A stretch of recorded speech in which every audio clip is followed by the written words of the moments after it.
Amis amateurs d'art génératif, bienvenue dans cette nouvelle vidéo. Aujourd'hui, on va parler de Stable Diffusion. Stable Diffusion, c'est un modèle d'art génératif, un modèle de génération d'images artistiques qu'on a déjà découvert dans une vidéo précédente. Alors aujourd'hui, ce qu'on va faire, c'est qu'on va voir comment l'installer en fait en local sur votre ordinateur grâce à l'application web. Et puis surtout, on va voir et on va découvrir le mode image to image. Le mode image to image, c'est simple, c'est un mode qui permet de générer des images à partir d'une image source.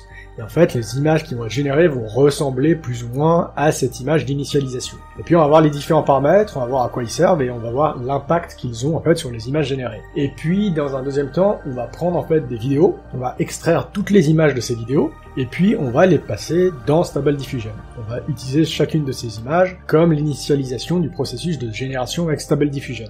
Qu'est-ce que ça va nous permettre de faire? Ça va nous permettre de générer des animations. On a une vidéo source, on a une vidéo destination, qui va être en fait un ensemble d'images animées générées par Stable Diffusion, mais animées et qui vont ressembler à la vidéo d'origine.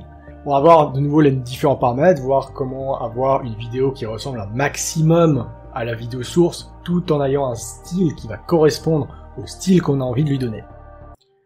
Alors commençons par regarder l'installation de notre interface web pour Stable Diffusion. Vous avez, comme pour les autres projets, un répertoire GitHub. Donc GitHub, c'est une plateforme pour stocker du code informatique, des projets de développement. C'est très utilisé dans l'intelligence artificielle, par exemple. Et puis, on en a un pour Stable Diffusion Web UI, qui va nous permettre donc d'accéder à Stable Diffusion à partir d'une interface web qu'on va lancer en local. À préciser, si vous voulez l'installer en local, il vous faut une carte graphique puissante. Sinon, évidemment, ou en tout cas une bonne carte graphique. Sinon, si vous n'avez pas du tout de carte graphique, vous ne pourrez pas faire tourner le modèle efficacement. Donc, il faut peut-être vous rabattre sur des plateformes en ligne comme Replicate. Si vous voulez installer, si vous avez une bonne carte graphique et vous voulez l'installer en local, ce qui vous coûtera au final moins cher que de louer, que vous enregistrez sur des services en ligne, nous allons voir comment l'installer. Alors l'interface web, elle ressemble à ceci. Donc on va voir qu'on a les divers emplacements, on va voir un peu comment ça fonctionne, les diverses possibilités. Il y a beaucoup de fonctionnalités sur cette interface web, donc on va pas faire le tour total, on va se concentrer sur image to image aujourd'hui. Vous avez les diverses fonctionnalités de cette interface. Vous pouvez voir, il y en a beaucoup. Et puis pour l'installation, dans la partie Install and Running, vous avez les instructions pour l'installation sous Windows. Vous devez d'abord installer Python 3.10.6 pour Windows. Ensuite, installer Git, qui va être des outils en ligne de commande pour pouvoir accéder en fait au code et au répertoire GitHub. Et ensuite, vous allez utiliser cette commande pour pouvoir télécharger le code du projet. Ça va vous créer un répertoire Stable Diffusion Web UI dans lequel le code sera téléchargé. Si vous ne voulez pas faire tout ça, l'étape 2 et 3, vous pouvez tout simplement aller tout en haut dans le code et télécharger Download Zip. Ça va vous télécharger le code et ça sera éventuellement plus simple. Une fois que vous avez téléchargé le code, vous aurez un répertoire Stable Diffusion Web UI dans lequel vous avez un sous-répertoire qui s'appelle Modèle. Dans tous ces répertoires, ça correspond à des emplacements où on peut placer des modèles pré-entraînés pour les diverses fonctionnalités de l'interface. Évidemment, il y en a un qui s'appelle Stable Diffusion, dans lequel on va mettre en fait les modèles pré-entraînés qui généralement sous forme de fichiers CKPT ou sous forme de fichier .pth. Donc ce qu'il nous faut, c'est le modèle pré-entraîné de Stable Diffusion. Pour ceci, on a Hugging Face. Hugging Face, c'est un service un peu comme GitHub, mais pour stocker des modèles pré-entraînés. Vous créez un account, vous allez sur le Hugging Face de Stable Diffusion V1.5, et puis sur cette page, vous aurez ici le lien de téléchargement de la version V1.5, de la version 1.5 de Stable Diffusion, qui fait quand même 4,7 Go. Mais vous allez la télécharger et vous allez la placer dans ce répertoire-là, sous-répertoire modèle Stable Diffusion. Et puis, tant qu'on y est, vous avez un autre sous-répertoire qui s'appelle GFPGAN. GFPGAN, on l'a traité dans une autre vidéo, ça permet de faire de la restitution, de la reconstruction de visage et de la restauration de visage. Souvent, ça permet d'outrepasser un peu les problèmes qu'on a avec les générations d'images automatiques qui créent des fois des visages qui sont un peu pas réalistes, voire un peu déformés. Et vous pouvez télécharger ici la version 1.4. Pareil, vous la mettez dans le sous-répertoire modèle GFPGAN, comme ça il sera accessible. Dernière chose, on n'a pas vu l'installation automatique sous Linux. Sous Linux c'est simple, vous faites un apt-get et vous installez vget, git et Python 3, si vous êtes sous Ubuntu ou Debian, et puis si vous avez Radat ou Arc, vous exécutez selon votre gestionnaire de package. Ensuite, vous allez tout simplement exécuter cette commande-là, qui va en fait télécharger directement le projet et vous l'installer dans votre répertoire personnel sous le répertoire Stable Diffusion-WebUI. Et la suite, la même chose, vous téléchargez les fichiers CKPT et le fichier PTH de GFPGAN. Une fois qu'on a ça, on a pour lancer notre interface, on a un fichier webui.bat sous Windows et un fichier webui.sh sous Linux. Si on fait ça, on se dirige dans un terminal dans le répertoire Stable Diffusion WebUI, on fait .-webui.sh pour pouvoir lancer l'interface, et puis on a ceci qui apparaît. Il va télécharger, mettre à jour le code du projet, installer des dépendances si certaines ne sont pas installées, et puis il va lancer l'interface web. Voilà, il va donc tourner en local, c'est-à-dire qu'il va être accessible via le navigateur web, mais seulement pour votre ordinateur. Donc ce que vous faites, c'est ici vous avez le lien, en fait, l'URL qui vous permet d'ouvrir en fait l'interface web. Vous faites clic droit, ouvrir le lien, et vous aurez accès à votre interface. Alors, l'interface web, elle se compose de divers onglets, principalement par exemple texte ou image, qui est la version classique qu'on connaît de Stable Diffusion avec la génération de texte vers image. Là, vous tapez votre prompt, vous tapez votre description, vous avez le nombre de pas d'exécution, vous avez la taille de l'image, vous avez la Restore Faces, si vous avez installé le fichier PTH de GFPGAN, le nombre d'images à générer et le nombre d'images à traiter en même temps. Et ici, le CFG Scale qui est l'importance donnée entre ici maximum à la description ou minimum de la description. Classique, on met à 7. Une fois que vous avez tout ça, vous cliquez sur Générer. Et voilà ce que vous aurez. Vous allez obtenir une image, qui est une image qui a été générée. Si vous avez mis batch count à 2, 3, 4, 5, etc., vous aurez plusieurs images. Donc, utilisation classique de Stable Diffusion. Nous, ce qui nous intéresse, c'est l'onglet qui est juste à côté, qui est Image to Image. Pour ceci, on a toujours une description, une zone qui nous permet d'entrer la description de l'image qu'on veut. Mais cette fois, on a aussi un onglet en dessous, dans la partie principale, qui est IMG to IMG, image to image. Et là, on peut cliquer pour sélectionner une image qu'on a envie de choisir comme source, comme image d'initialisation du processus de génération d'image. On choisit par exemple cette image-là, on va donner un exemple très simple, on va juste voir quelques exemples. Donc, si je prends ça, donc c'est notre image d'initialisation, et pareil, hein, on a les mêmes options avec le nombre de pas de génération, etc. On a un bouton supplémentaire qui s'appelle Interrogate Clip. Clip, c'est la partie du modèle qui va permettre de faire la correspondance entre des images et du texte. Donc en fait, on pourra inverser la chose et demander une description pour l'image qu'on a soumise. Et si on fait ça, après un peu de quelques temps, il va nous mettre dans la zone de description la description que le modèle a déduit de l'image qu'on a donnée dans la zone image to image. Et là, il nous dit une femme aux cheveux bouclés portant une jaquette jaune. Donc en fait, on peut utiliser ça, et puis on va peut-être enlever les noms des soi-disant, des artistes qu'il pense avoir trouvés, et on va tout simplement faire générer. Et donc on a bien une image qui est générée, hein, qui a été initialisée avec cette image qu'on a fournie, et qui ressemble, donc il y a une certaine ressemblance en fait avec l'image d'origine, mais on a en plus du CFG Scale hein, qui va mettre plus ou moins d'importance de temps sur la description, on a aussi un paramètre qui est Denoising Strength, donc la force, le taux de bruit qu'on va inclure en fait dans la génération. Plus on met de bruit, plus la génération va s'éloigner de l'image d'origine, de l'image d'initialisation qu'on a fournie dans la zone à gauche. Moins on en est, mais moins il y aura de bruit, donc plus l'image va être fidèle. Par contre, elle va être moins originale, elle va être moins stylisée, elle va être moins imaginative. Donc si je mets par exemple à 0, j'ai aucun bruit qui est ajouté, bah, le processus, il ressemble à ça. Il va très vite en fait, puisqu'en fait, il va garder totalement l'image de départ, puisqu'il n'y a aucun bruit qui est ajouté. J'ai oublié une partie, on a ici la taille. Vous pouvez voir ce carré rouge qui va faire le rapport par rapport à l'image d'origine. Donc on va garder assez petit, et si on recrée une image qui est quasiment semblable à l'image d'origine.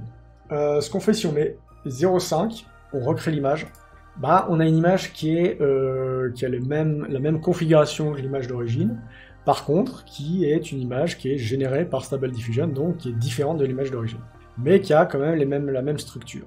Et si on va dans l'autre cas extrême, on va mettre par exemple 0,9, on met énormément de bruit, bah, une image qui est plus fidèle, quand même fidèle à la description, donc on a bien une femme avec une jaquette jaune avec les cheveux bouclés. Par contre, l'image d'initialisation a quasiment entièrement disparu.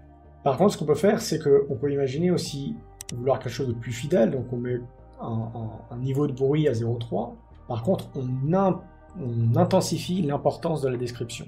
Et là, on a une image qui est quand même assez ressemblant à l'image d'origine. Par contre, on va quand même mettre plus guidé vers la description qu'on a fournie dans cette zone-là. Et donc, on va pouvoir peut-être avoir une image qui a peut-être la même configuration que l'image d'origine, mais quand même avec des ajouts de style qui appartient à la description qu'on a fournie.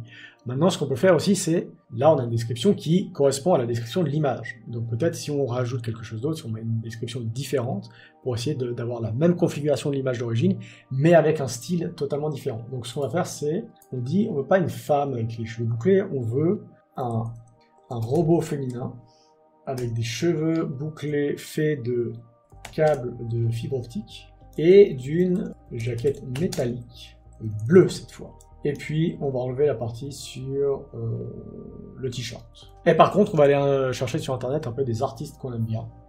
Donc par exemple, ces artistes-là, voilà. Et donc on a gardé notre faible niveau de bruit à 0,3, comme ça on essaie de garder l'image d'origine.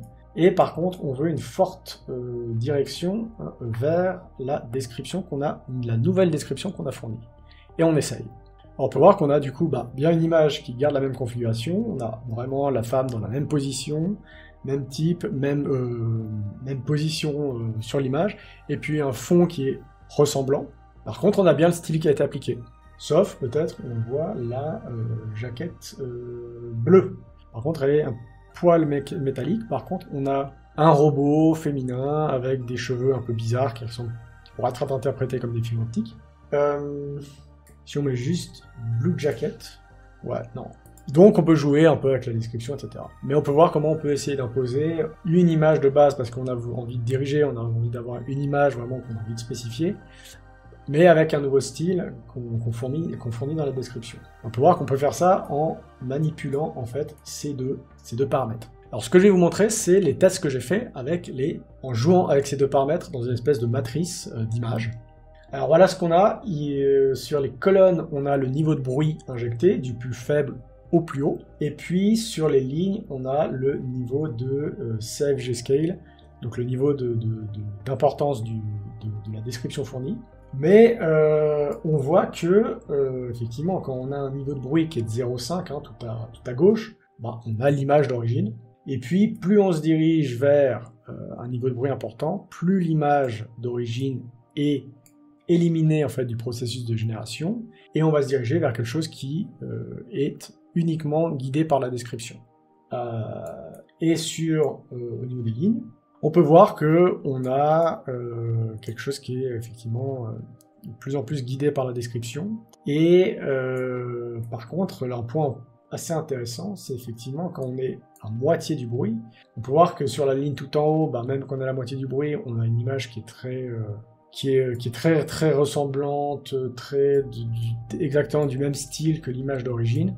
Par contre, quand on descend vers les lignes en bas, on a toujours une image qui est dans les mêmes dispositions que l'image d'origine, mais avec un style qui est beaucoup plus original et beaucoup plus très différent de l'image d'origine.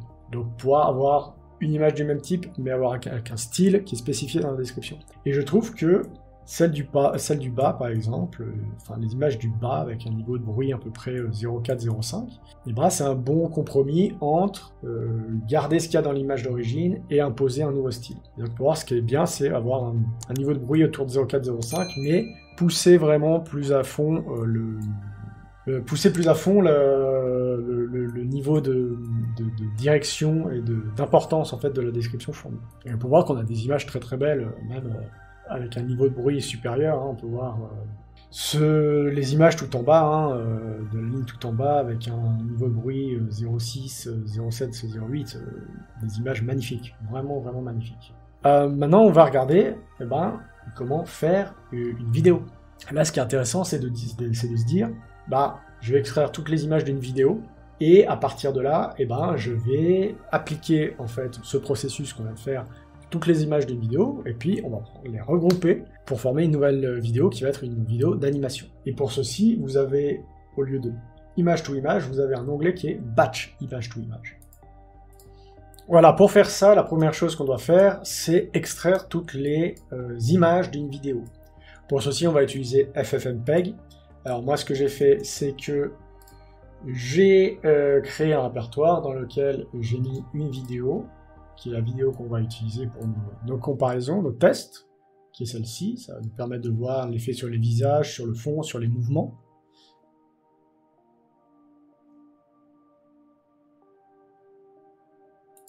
Voilà, et puis donc du coup ce qu'on va faire, c'est extraire toutes les images de cette vidéo. Pour ceci, on a une commande FFmpeg qui va donc nous extraire toutes les images. Je vais vous mettre ça un peu plus grand. Voilà, donc on a FFmpeg en ligne de commande -i suivi de la source, de la vidéo source, de la vidéo origine, puis un chemin où on veut stocker en fait nos images extraites, avec ici le répertoire et ici un code qui va être le nom du fichier, ensuite %04D, ça veut dire qu'on va mettre le numéro de l'image sur 4 chiffres, donc on va rajouter des zéros jusqu'à obtenir 4 chiffres. Et je vais mettre ça dans le répertoire source image. Je lance, c'est très rapide. Et j'obtiens donc bien mes images, toutes les images de ma vidéo. Une fois que j'ai fait ça, donc je reviens sur mon interface Stable Diffusion, mon interface web. Donc j'ai mon batch image to image. Ce que je peux faire, c'est charger en fait une des images que j'ai extraites de la vidéo, utiliser interrogate clip pour avoir ma description. Voilà, et je peux éventuellement faire des tests si j'ai envie pour régler mon processus. Mais ce que je vais faire ensuite, c'est que dans l'onglet Batch Image to Image, j'ai un champ Input Directory et Output Directory. Input Directory, c'est le répertoire, le champ en inverse, le répertoire dans lequel j'ai mis mes images extraites de la vidéo. Et puis Output Directory, ça va être le répertoire dans lequel le processus va mettre les images traitées. Donc, par exemple, je vais mettre le chemin vers mon répertoire. Voilà, et puis là, je vais mettre mon chemin vers mon répertoire destination, donc résulte. Et une fois que j'ai ça, c'est simple, je fais bien gaffe d'avoir tout bien réglé mes paramètres, d'avoir bien réglé ma description, d'avoir fait quelques tests éventuellement avant, et ensuite j'appuie sur mon bouton générer. Par contre, cette fois, ça va me traiter en fait toutes les images qui sont contenues dans le répertoire à la suite. Donc il faut bien faire attention d'avoir bien réfléchi à ce qu'on veut faire, parce que le processus, si on a beaucoup d'images, peut prendre plusieurs heures. Et donc ce qu'on obtient après ce traitement, ça peut être quelque chose comme ça. Alors moi j'avais mis un bruit à 0,5, et puis j'ai fait d'autres tests avec 0,4 à 0,3, donc pour voir les résultats. On obtient quelque chose comme ça. C'est chaque image traitée indépendamment par Stable Diffusion. Et puis maintenant, ce qu'on va faire, c'est prendre ces images qu'on a traitées, qui ont été créées et générées par Stable Diffusion, pour en faire une vidéo. Et pour ceci, on va utiliser de nouveau FFmpeg, et FFmpeg, il nous dit, en ligne de commande, on commence par donner le nombre d'images par seconde. Alors la vidéo d'origine était de 30 images par seconde, donc je reste pareil. Je dis l'input-i, c'est les images d'entrée, donc c'est les images qu'on a générées avec Stable Diffusion, donc là c'est result frame, noise 0.05, j'ai mis ça dans un sous-répertoire, et ensuite le nom des images avec ce fameux code qui nous permet de spécifier le numéro de l'image. Et ensuite le numéro, le nom du fichier sorti en .mp4, fichier vidéo. Et là je vais mettre noise 0.55. Je lance ma génération. Donc FFmpeg va me compiler toutes ces images pour en créer une vidéo. Et donc j'obtiens ceci comme résultat.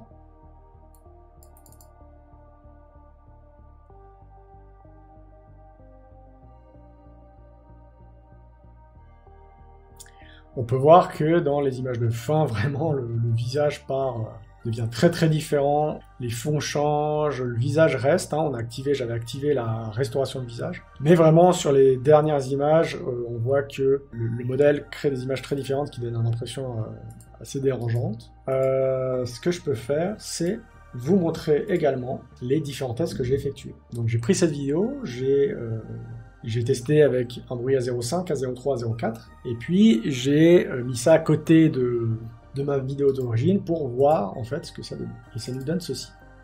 Donc quand on a l'original, en haut à droite, bruit 0.3, ensuite en bas à gauche, bruit 0.4, et en bas à droite, bruit 0.5. On peut voir que plus j'augmente mon bruit, plus je vais avoir des images qui vont être différentes de la vidéo d'origine. Et on peut voir, celle avec 0.5, j'ai des images qui vont devenir très différentes, et selon les cas, des positions du visage qui vont changer totalement, ou encore des mobiles, le mobile va apparaître un peu partout à cause de la description. En 0.4, on est un peu plus proche de l'image d'origine, de la vidéo d'origine, mais on a quand même des visages qui changent beaucoup, et des espèces de glitch. Par contre, le bruit à 0.3 est vraiment pas mal, on a quelque chose qui est assez similaire à la vidéo d'origine, on a beaucoup moins de glitch, on a un visage qui reste et des mouvements qui restent conformes à la vidéo, tout en ayant un style assez joli et assez intéressant. Là, on pourrait faire d'autres tests en augmentant, par exemple, le CFG Scale, par exemple, ou en changeant totalement, en fait, la description, en mettant quelque chose cyberpunk, science fiction, enfin, ce que vous voulez, et voir ce que ça pourrait nous donner. Pour pas avoir seulement quelque chose avec un être humain, j'ai fait un autre test, cette fois avec un avion qui décolle, en ayant une description, un vaisseau spatial qui décolle d'une exoplanète désertique. Et on peut voir là aussi, cette fois avec un bruit à 0.2, 0.5 et 0.8. Qu'un bruit qui est à 0.2, on a la même chose, on a quelque chose d'assez similaire à la vidéo d'origine, par contre on a quelque chose d'assez flou, de pas très développé, qui est pas très joli par contre ici. Le bruit à 0.5, on voit par contre que l'avion est assez effacé par rapport à l'origine, et avec 0.8 on a carrément quelque chose qui est dans l'espace, enfin dans le ciel, donc on n'est plus du tout raccord avec l'image, avec la vidéo d'origine. Par contre on a quelque chose beaucoup plus beau, beaucoup plus stylisé. On peut voir que là, avec des objets ou des paysages, la génération elle est un peu plus difficile. Donc là aussi ce serait intéressant de jouer un peu avec les paramètres et de voir ce qu'on pourrait en faire. Voilà, c'était l'image image to image avec Stable Diffusion. On peut voir que c'est des modèles pour encore créer vraiment des animations qui sont vraiment cohérentes, où il n'y a pas de différence entre les différentes images. Par exemple, on pourrait imaginer créer des animations à partir d'une vidéo, mais où le style resterait constant et n'aurait pas tous ces glitches. Pour ceci, il y a des travaux qui sont en cours, il y a beaucoup de nouveautés, ça va très très vite. Tout ce domaine va extrêmement vite, il y a des nouveautés tous les jours, il y a des nouveautés qui sont annoncées. Plein de chercheurs, de développeurs développent des modèles en fait pour essayer de pallier à ces choses-là. Ça va venir très très vite, on va très voir vite des modèles aussi pour l'animation, Google travaille dessus, Facebook travaille dessus. Donc on va suivre ça, c'est très important de suivre ça, et pour vous aussi, si vous êtes artiste ou intéressé par l'intelligence artificielle, il faut suivre ce domaine-là, c'est un modèle en plein boom. Voilà, abonnez-vous à la page YouTube, à la chaîne YouTube, si vous voulez faire vivre la chaîne.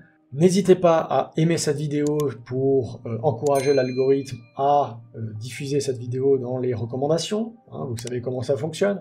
Et puis, on va continuer les vidéos sur l'art génératif, on a encore plein de choses à voir, même si j'aimerais d'ici peu encore faire quelques vidéos, ensuite partir sur des vidéos un peu plus travaillées sur la façon dont fonctionnent les méthodes de diffusion, essayer de vulgariser le fonctionnement interne des modèles de diffusion. Mais on va voir ça bientôt, et donc à bientôt, ciao.